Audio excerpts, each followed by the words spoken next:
મંદિરના દર્શન કરવા ભક્તોએ મગરો સાથે રિસ્ક લઈ દર્શન કરવા પહોંચ્યા। કોટેશ્વર મહાદેવ મંદિરના દર્શન કરવા ભક્તોએ મગરો સાથે રિસ્ક લઈ દર્શન કરવા પહોંચ્યા। માંજલપુર વિસ્તારના વડસર ગામ પાસે કોટેશ્વર મહાદેવ મંદિર આવેલું છે, જે 500 વર્ષ જૂનું પૌરાણિક મંદિર આવેલું છે।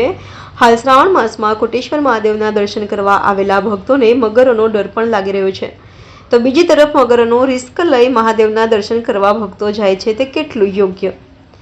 વડોદરા શહેરના માંજલપુર હદ વિસ્તારમાં વડસર ગામ આવેલું છે, જ્યાં કોટેશ્વર મહાદેવ મંદિર આવેલું છે, જે આશરે 500 વર્ષ જૂનું પૌરાણિક મંદિર છે।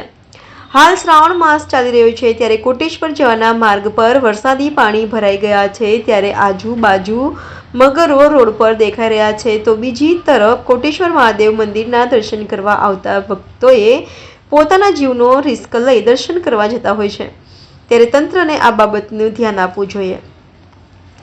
દર્શન કરવા આવતા ભક્તો માટે કોઈ સુવિધા કરવી જોઈએ નહીં, જેથી ભક્તોને દર્શન કરવાનો લાવો મળે, પરંતુ હાલ વિશ્વામિત્રીનું જળ સ્તર વધતું જાય છે, ત્યારે કોટેશ્વર મહાદેવ મંદિર જવાના માર્ગ પર ઘૂંટણસમા પાણી ભરેલા છે, તેવામાં આજુબાજુ મગર પણ કેમેરામાં કેદ થયું છે, તેવામાં ભક્તો દર્શન કરવા જવું કેટલું યોગ્ય કહેવાય? હવે કોટેશ્વર મહાદેવના મંદિરે આવ્યા છે, અગર ઘણી પાણીની સમસ્યા છે, જે ભાવિ ભક્તો આવે છે દર્શન કરવા એ જઈ નહીં શકતા, મગરોના ડરથી કશે જવાતું નથી। અમને બી ઘણી તકલીફ પડી છે અંદર જવા એવો રસ્તો નથી।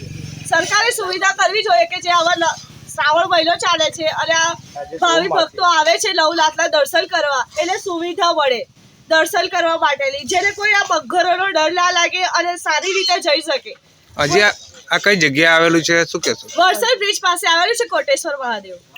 જે આગળ મગર દેખાઈ રહ્યા છે અને ભક્તો દર્શન કરવા માટે જઈ રહ્યા છે, તો તંત્ર દ્વારા કેવી તકેદારી જોઈએ, શું કહેશો? સારી તકેદારી જોઈએ। અહીં આગળ થોડો બ્રિજ જેવું કે એવું કંઈક કરાવી દે તો, કાં તો રસ્તો સારો કરી દે તો ભક્તોને બી દર્શન સારા થાય, જવા મળે, અને અંદરથી બી ઘણો કાચો રસ્તો છે, જવાય એવું નથી, પગ લપસાળું વધારે છે, ખરાબ છે।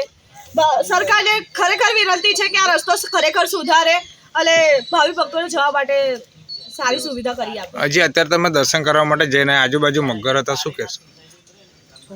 ઘણો ડર લાગશે અને બીક બી ઘણી લાગશે। અમે ડરતા જ આવ્યા છે, અમે કેવી રીતે આવ્યા છે અમારું દેખાય પણ છે અહીં આગળ મગરો, અને ઘણી તકલીફ પડે છે। અમે ઘણી ફાસ્ટ ચાલતા આવ્યા, જેથી મગરો અમારા ડરથી બી અને અમે એટલા ડરથી આવી બી જઈએ, એવી રીતે ઘણી ડરથી અમે આવ્યા છે, અને આગળથી ભક્તોને બી સાવચેતી રાખી લાવો।